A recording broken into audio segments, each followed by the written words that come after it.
What's going on, Ibon? Your Pinoy boy Mikey Bustos here, and you are watching the Eat List.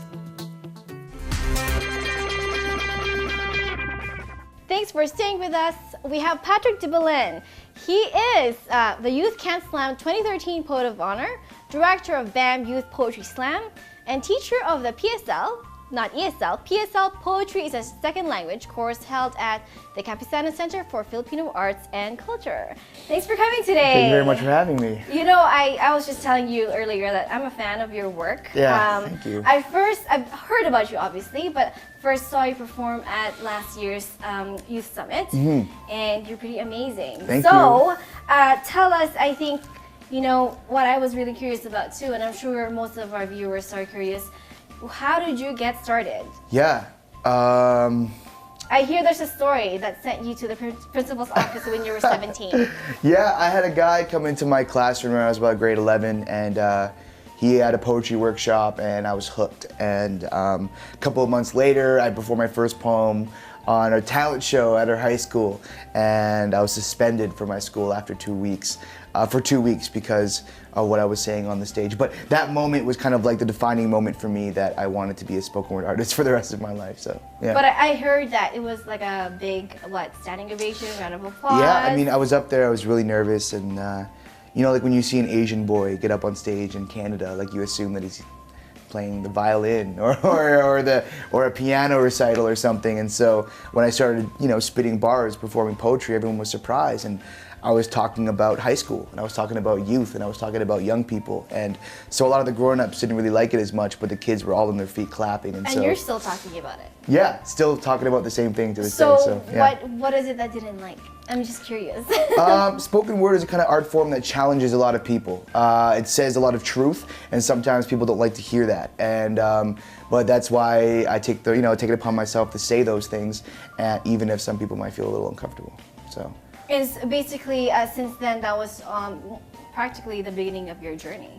Basically. Right? Yeah. And you've never stopped since. So No. I guess what inspired you, and what are the current things that you're writing about? You know, it was just, as young people, we're bombarded with so many images, you know what I mean? Like we're on Twitter, we're on Facebook, we're on Instagram, we're just so much going on in this world, right?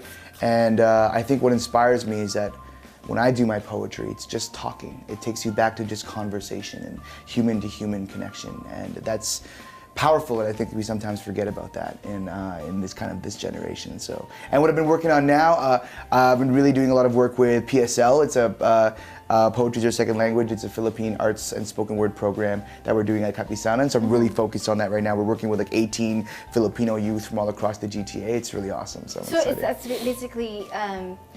You walk through them through the workshop? Like, can you Yeah, tell me more about the process? Absolutely, yeah. So it's a 5-week workshop, and we go through Filipino history, and there's different eras of history. We stop and then we look at the creative writers and the poetry going on during that time, and then basically we try to remix those styles by giving a newer contemporary spin to those old art forms, and just basically breathing new life into these old art forms and representing them, because like no one knows that these exist unless we do them. So. Yeah. So, if I understand, most of the things that that kind of speaks to you and your passion is working with the youth. Yeah. I'm speaking about youth issues. Yes. And maybe challenging the education system. Of course. What are the things that you want to? You mentioned earlier it's because we're bombarded with all these messages. Sure. Yeah. But what is the message that you want to bring forward? More or less. Yeah. The power of someone's voice, understanding what that really is, the power of your voice and learning how to use it, Even in the Philippines right now, it's very politically tense. There's a lot of different things happening recently in politics, and people just need to remember that their voice is very important. And so that's kind of what my message is. Yeah. And I know, you're not just doing the PSL workshops.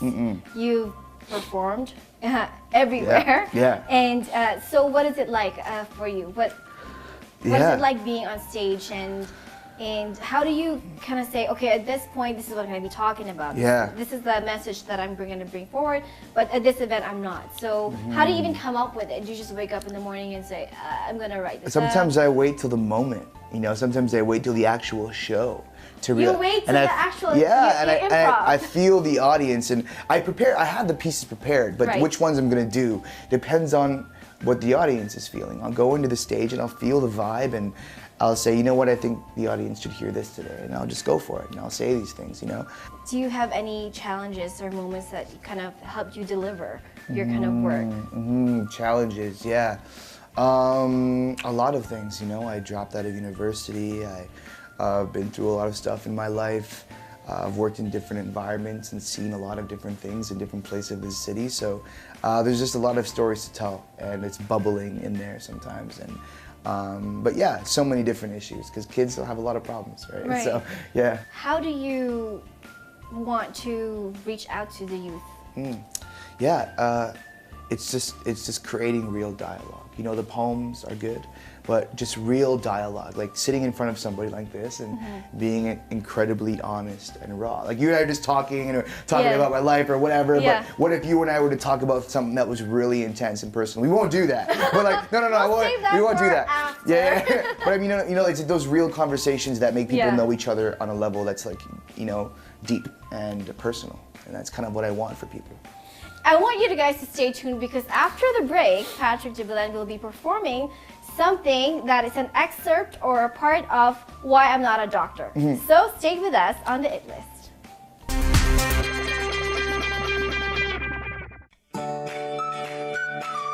CIS in Immigration has been established for more than 26 years.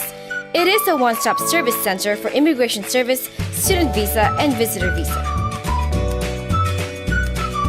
We have been in immigration and citizenship cases for more than 26 years. We have licensed consultants and lawyers to help you to fulfill your dream to come to Canada. We are here to help.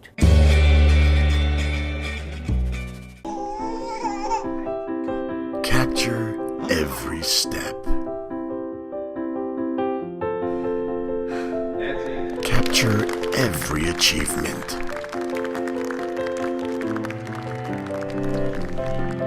Capture every milestone.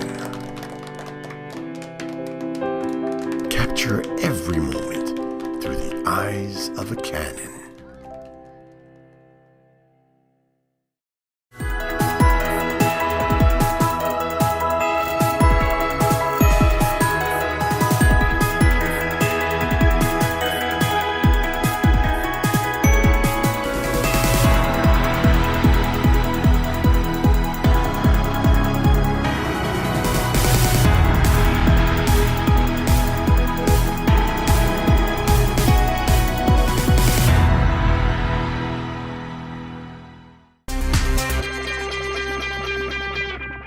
Thanks for staying with us because right now Patrick de Belen will be performing a glimpse or an excerpt of Why I'm Not a Doctor.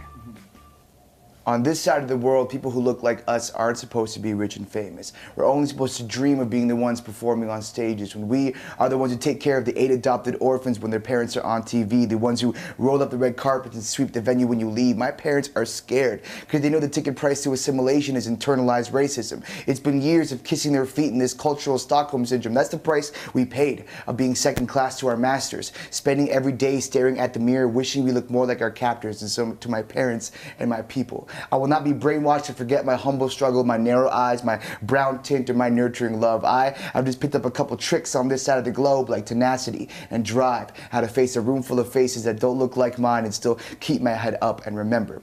In what was once a cluster of islands whose very survival depended on the sea, poets were the first captains of ships. They rehearsed epic poems in metered verse, keeping rhythm and time, helping the rowers remain in sync. So to all my lost Filipinos scattered across this globe, roaming like the slaves in the outskirts of the city they built was never your choice. When the search for yourself and others' history becomes too hard, just close your eyes and remember, it's in our blood to lead with our voice.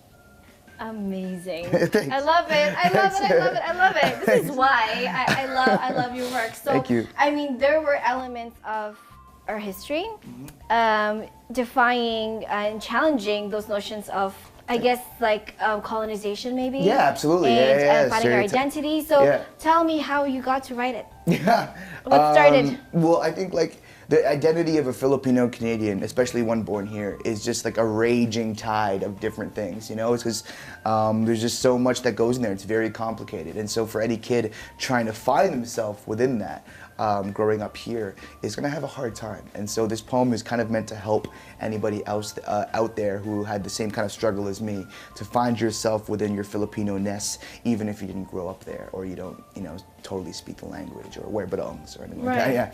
What's Vinta Morales? Yeah. Yeah, I love Vinta. Yeah, shout out to Vinta. Yeah. So what can we expect more from Patrick de Belen? Anything coming up? Yeah, more writing, more performing, more traveling, more shows.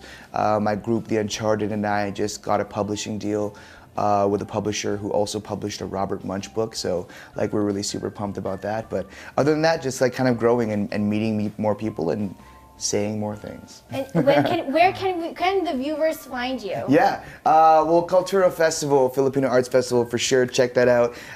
It's run by Kapisanan. It's going to be in Nathan Phillips Square in August, so look that up. Other than that, you can just type my name up and catch me all across the city. I'm always firing stuff on social networks and stuff. Yeah, I think he's like the first one and you Google it. Yeah, you won't be lost. It's going to be there. Yeah. But thank you for coming today. Thank you so much for having me. It. Yeah. And yeah, we'll see you soon. Thank you. All right. Thanks. Peace.